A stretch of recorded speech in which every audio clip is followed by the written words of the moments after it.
2015 में दिल्ली की सत्ता में अरविंद केजरीवाल की पार्टी आई और तब से केंद्र सरकार के साथ उसका विवाद शुरू हो गया। लोकसभा में दिल्ली को लेकर लाए गए विधेयक पर जवाब देते हुए अमित शाह ने अरविंद केजरीवाल और कांग्रेस पर चुन चुन कर हमला किया और बताया कि सुप्रीम कोर्ट के आदेश में साफ लिखा है कि संसद को दिल्ली पर कोई भी कानून बनाने का अधिकार है, लेकिन विपक्ष ने उस हिस्से को पढ़ा ही नहीं और सुप्रीम कोर्ट के फैसले को लेकर हंगामा करने लगे। ये सब करने से पहले पूरे आदेश को पढ़ा जाना चाहिए। उन्होंने कहा कि दिल्ली की सरकार का मकसद सिर्फ लड़ना था, सेवा करना नहीं, समस्या ट्रांसफर पोस्टिंग करने का अधिकार हासिल करना नहीं, बल्कि अपने बंगले बनाने जैसे भ्रष्टाचारों को छिपाने के लिए सतर्कता विभाग पर कब्जा करना है, घोटालों की फाइल्स गायब करने की है। दिल्ली सेवा विधेयक पर कांग्रेस के विरोध को लेकर केंद्रीय गृह मंत्री अमित शाह ने कहा कि गठबंधन के कारण जनता की बलि मत चढ़ाइए। इसके अलावा उन्होंने कहा कि दिल्ली सर्विस बिल पर सवाल उठाया गया। दिल्ली सरकार का मकसद झगड़ा करना है, किसी सरकार का केंद्र से झगड़ा नहीं। गृह मंत्री अमित शाह ने कहा कि केजरीवाल सरकार का मकसद सेवा करना नहीं है।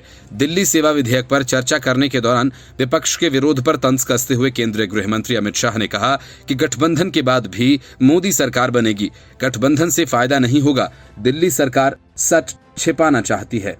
केंद्रीय गृह मंत्री अमित शाह ने लोकसभा में राष्ट्रीय राजधानी क्षेत्र दिल्ली सरकार संशोधन विधेयक 2023 को विचार और पारित करने के लिए पटल पर रखा। सुप्रीम कोर्ट का पूरा फैसला पढ़कर शाह ने संसद में अरविंद केजरीवाल सरकार को अध्यादेश पर जवाब दिया। उन्होंने कहा कि कुछ सदस्यों ने हाथ में सुप्रीम कोर्ट का जजमेंट लेकर ये भी कहा कि सर्वोच्च अदालत का उल्लंघन कर इसे लाया गया है। वे बोले कि सदस्यों ने सर्वोच्च अदालत के आदेश का मनपसंद हिस्सा पढ़ा, अगर पूरा पढ़ते तो तस्वीर साफ हो जाती। फिर शाह ने सुप्रीम कोर्ट के फैसले की बारीकियों को पढ़कर सदन के सामने रखा।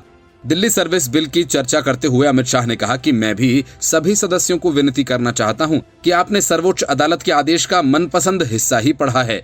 जब सदन में सर्वोच्च अदालत को कोट करते हैं तो संपूर्ण आदेश का अध्ययन होना जरूरी है। उसका दूसरा हिस्सा भी पारदर्शिता के साथ सदन में रखा जाना चाहिए।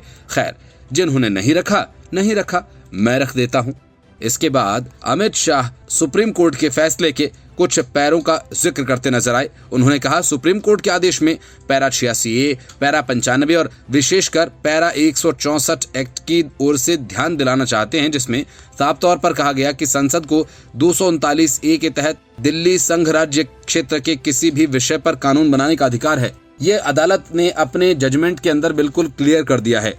गृह मंत्री अमित शाह बोले कि यह अध्यादेश सुप्रीम कोर्ट के आदेश को संदर्भित करता है, जो कहता है कि संसद को राष्ट्रीय राजधानी क्षेत्र दिल्ली से संबंधित किसी भी मुद्दे पर कानून बनाने का अधिकार है।